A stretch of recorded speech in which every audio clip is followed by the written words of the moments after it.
ko sa video. Nangasay na po ang mga tunto o mga gwapo di ay diri sa baybay sa Arrowhead Beach Resort kay diri pirti kahayahay ug hamugaway.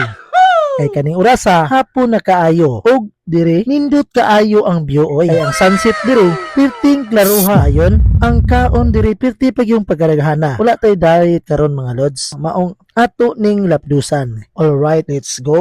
Sa among pag-adto, sulod mi diretso ug matik gitagbo dayon mi sa akong amigo nga porma kaayo murag si Piolo. Aw, diri nga akto miadto ko sa baybay. Mulantaw ko sa view kay ang sunset diri grabe kanindot ug naasay nagpictorial diha kay na-attract sa view perting pagka-ukiha kaayo. Dayon nibalik na ko sa venue ug diha nagpa-plaster ug nagpusing-pusing ang akong mga amigo kay ready nang mulapdos didto sa sulod sa convention hall. Kay kining orasa kilom-kilom naman maong ang mga lights diha nice kaayo ug attractive. Matik atraka dayon ang mga buy-bunal. Walay daghang istorya kay ang among tiyan diha nagtingog na sa among pagsulod. Matik giubanan pagid mi sa among migo nga si Papa Piolo nga ga-invite namo aning panahona o orasa. Lapdos bunal na taani. Bahalag walay ilis pero automatic hukad na ang inyo ang migoy. Ug kini ako ang amigo nga si Papa Piolo. Picture diha kay vlogger kuning tawhana. Ayaw ug likay kay igo bigkas kamera diha bay. Maong hukad ta ginagmay kay diet kunuhay. Maong mubunal sa migkaon. Diha akong tapat grabe mo hungit dako kaayo og